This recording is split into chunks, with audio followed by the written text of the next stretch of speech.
Good afternoon, everyone. My name is Barney Johnson. I'm a classical composer. It's actually morning, and I'm reaching you here from Paris.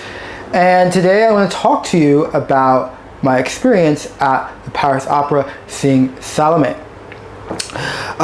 Salome is the first opera that I was able to sit through from start to finish without feeling anxious, or I'm sure I felt a little bit anxious, but I didn't get bored. Or it was the first opera. This is back in the States. It was 2015 or 2016. I've been seeing a lot of opera at the Met, and this was the first opera where I was engaged the whole entire time. So I was eager to kind of see what my impression would be seeing it again, but this time here in Paris and having definitely a conscious interest in opera. And still, it's a great opera. It's a great opera. I love it. I'll never get bored of it. I can't, maybe, okay? It's kind of like if you eat too much of a certain candy or you listen too much of a certain song, yeah. But it's just, I love Salome. It's so good. So, what is the story?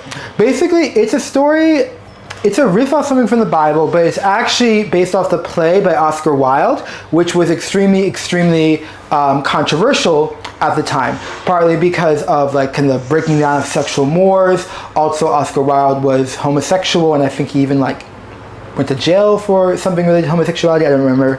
But, so it's definitely an opera that I would be wary of bringing kids to, because there is definitely it can be very sexual. But what I liked about it is that they kept, sorry, I'm just going to change this angle. Here we go.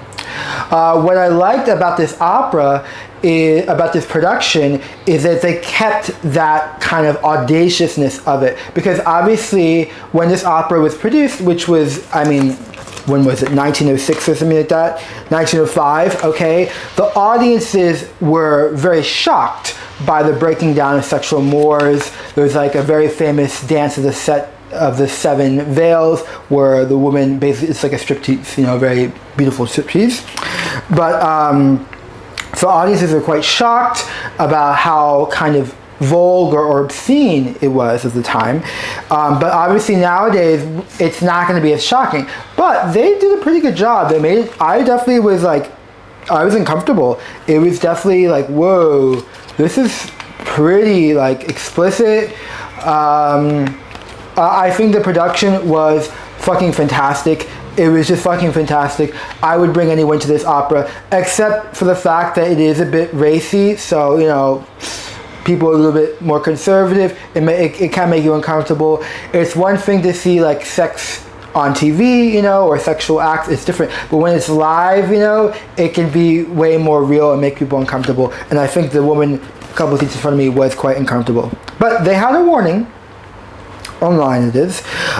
So it's by Richard Strauss, who lived from 1864 to 1949, German composer, kind of considered, along with Mahler, the big post-romantic composers, just that kind of end of 1800s into the 1900s, this big giant orchestra.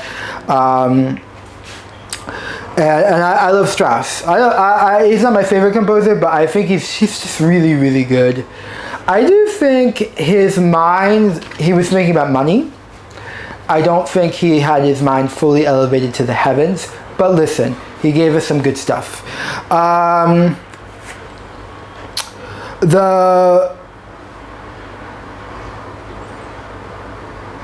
I'm looking for who did the libretto. Okay, so Strauss actually did the libretto. Wow.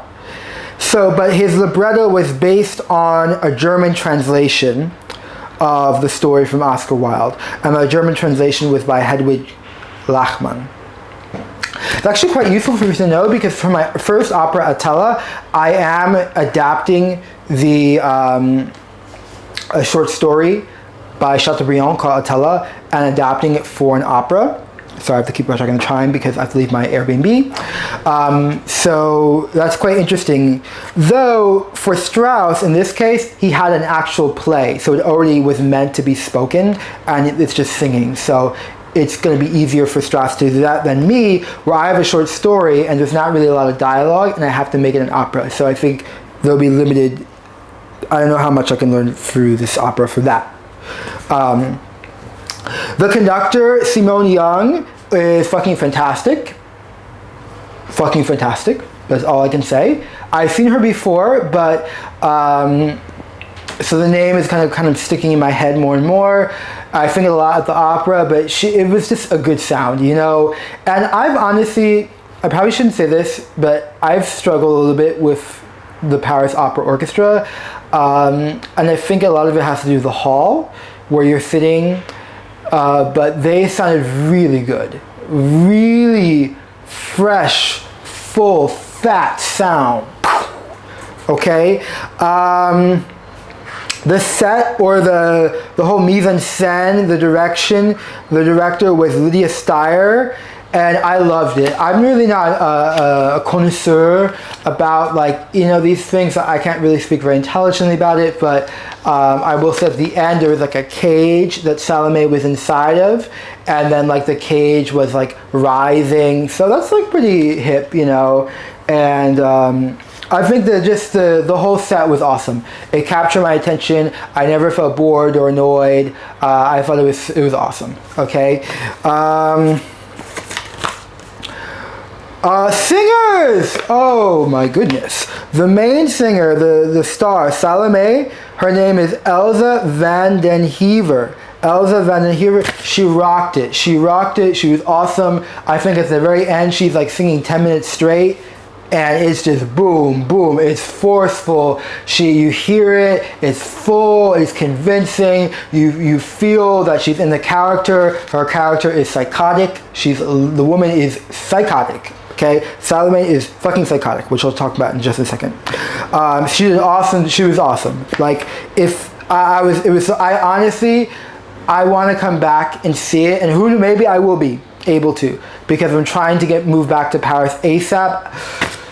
I hope I'm successful. I hope I'm successful, and if I'm successful and I have a little bit of extra cash, I want to go back and see Salome because I think it was fucking fantastic.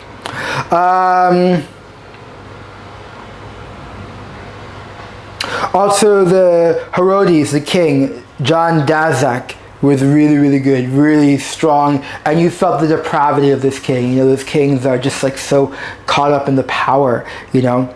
Okay.